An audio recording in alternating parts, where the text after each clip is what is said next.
ओम नमः शिवाय। प्रिय शिव भक्तों, शिव पुराण की रुद्रशय्यता की विशेष श्रृंखला में हमने पिछली वीडियो में 5वां तथा 6ठा अध्याय सुना था।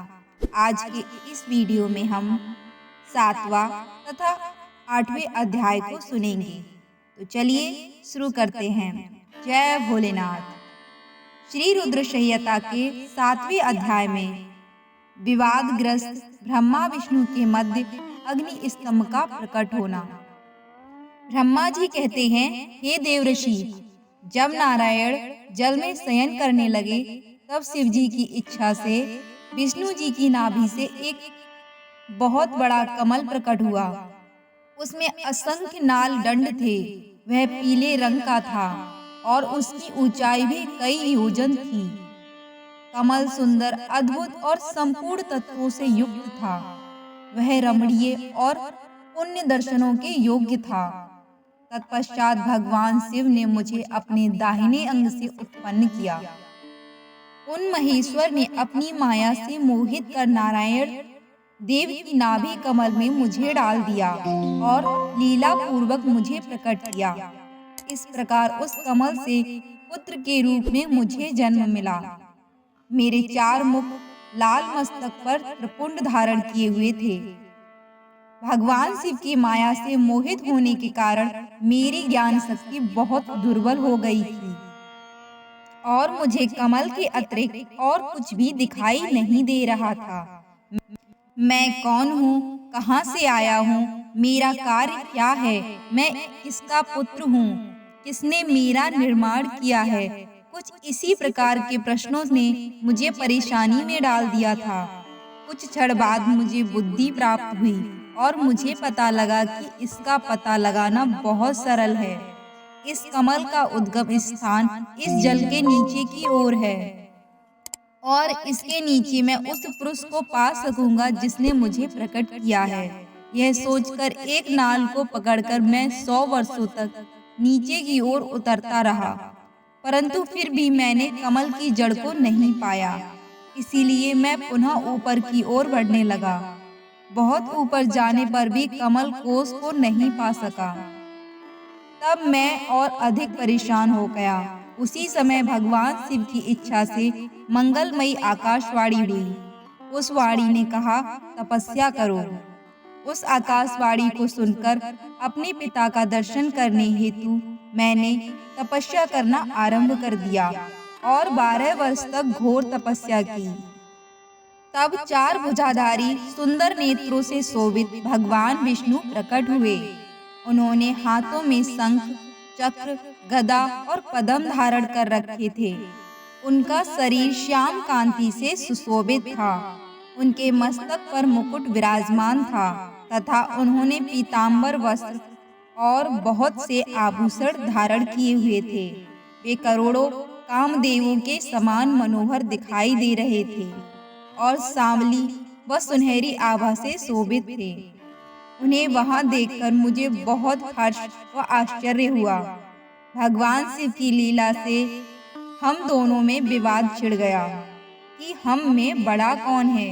उसी समय हम दोनों के बीच में एक ज्योतिर्मय लिंग प्रकट हुआ। हमने उसका पता लगाने का निश्चय किया। मैंने ऊपर की ओर और विष्णु जी ने नीचे की ओर उस स्तंभ के आरंभ और अंत का पता लगाने के लिए चलना शुरू किया, परंतु हम दोनों को उस स्तंभ का कोई और छोर नहीं मिला। थककर हम दोनों अपने उसी स्थान पर आ गए। हम दोनों ही शिवजी की माया से मोहित थे। श्री हरि ने सभी ओर से परमेश्वर शिव को प्रणाम किया। ध्यान करने पर भी हमें कुछ ज्ञात न हो सका। तब मैंने और श्री हरि ने अपने मन को शुद्ध करते हुए अग्नि स्तंभ को प्रणाम किया। हम दोनों कहने लगे, महाप्रभु, हम आपके स्वरूप को नहीं जानते। आप जो भी हैं, हम आपको नमस्कार करते हैं। आप शीघ्र ही हमें अपने असली रूप में दर्शन दें। इस प्रकार हम दोनों अपने अहंकार को भूलकर भगवान शिव को नमस्कार करने लगे। ऐसा करते हुए 100 वर्ष बीत गए। हर हर महादेव। श्री रुद्रशय्यता के 8वें अध्याय, जिसमें ब्रह्मा विष्णु को भगवान शिव के दर्शन का वर्णन है। ब्रह्मा जी बोले, मुनि श्रेष्ठ नारद, हम दोनों देवता घमंड को भूलकर निरंतर भगवान शिव का स्मरण करने लगे। हमारे मन में ज्योतिर्लिंगों के रूप में प्रकट परमेश्वर के वास्तविक स्वरूप का दर्शन करने की इच्छा और प्रबल हो गई। शिव शंकर गरीबों के प्रतिपालक, अहंकारियों के गर्व को चूर करने वाले तथा सबके अविनाशी प्रभु हैं। वे हम पर दया करते हुए हमारी उपासना से प्रसन्न हो गए। उस समय वहां उन सुरश्रेष्ठ से ओम नाद स्पष्ट रूप से सुनाई देता था। उस नाद के विषय में मैं और विष्णु जी दोनों ही यही सोच रहे थे कि यह कहाँ से सुनाई पड़ रहा है। उन्होंने लिंग के दक्षिण भाग में सनातन आदि वर्ण आकार का दर्शन किया, उत्तर भाग में उकार का, मध्य भाग में मकार का और अंत में ओम का नाद साक्षात दर्शन एवं अनुभव किया। दक्षिण भाग में प्रकट हुए आकार का सूर्य मंडल के समान तेजोमय रूप देखकर जब उन्होंने उत्तर भाग में देखा तो वह अग्नि के समान दीप्तशाली दिखाई दिया। तत्पश्चात ओम को देखा जो सूर्य और चंद्रमंडल की भांति स्थित थे और जिनके शुरू और अंत का कुछ पता नहीं था, तथा सत्य आनंद और अमृत स्वरूप पर ब्रह्म पारायण ही दृष्टिगोचर हो रहा था।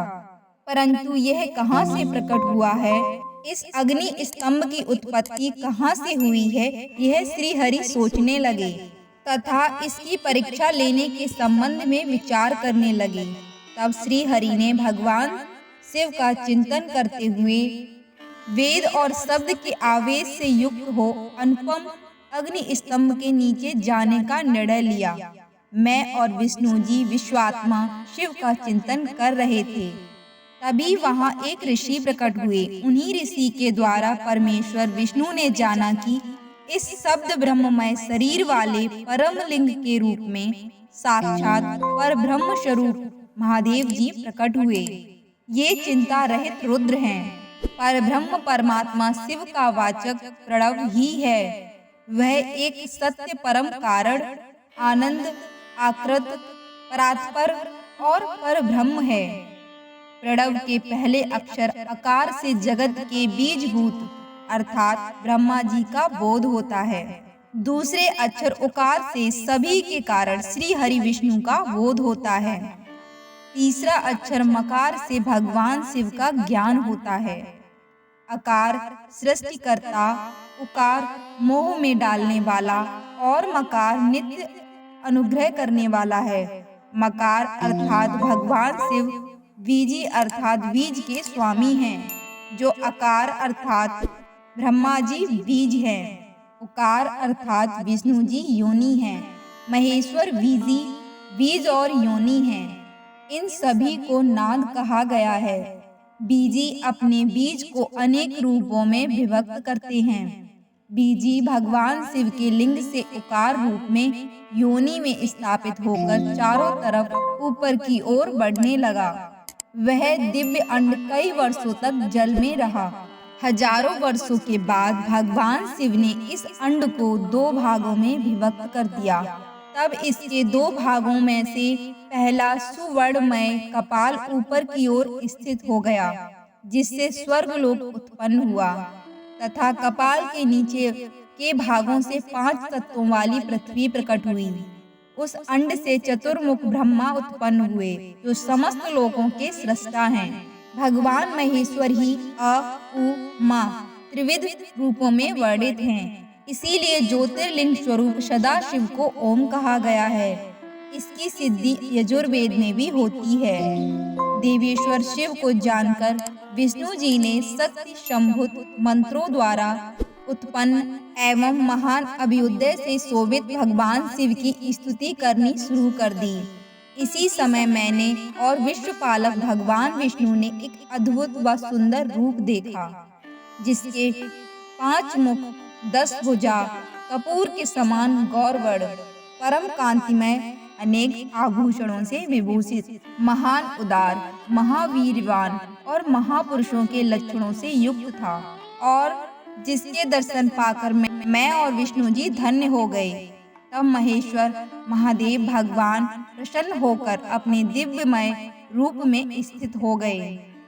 आकार उनका मस्तक और आकार ललाट है। इकार दाहिना और ईकार बायां नेत्र है। उकार दाहिना और उकार बायां कान है। ऋकार दायां, रीकार बायां गाल है। री उनके नाक के छिद्र हैं।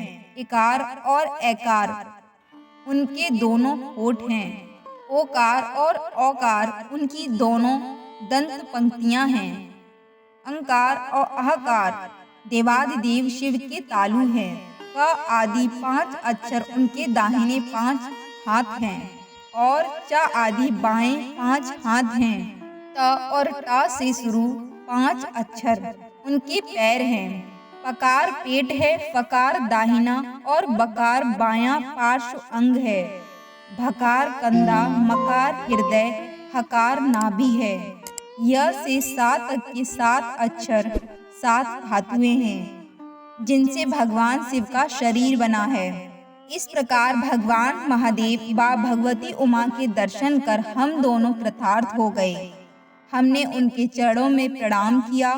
तब हमें 5 कलाओं से युक्त ओंकार जनित मंत्र का साक्षात्कार हुआ।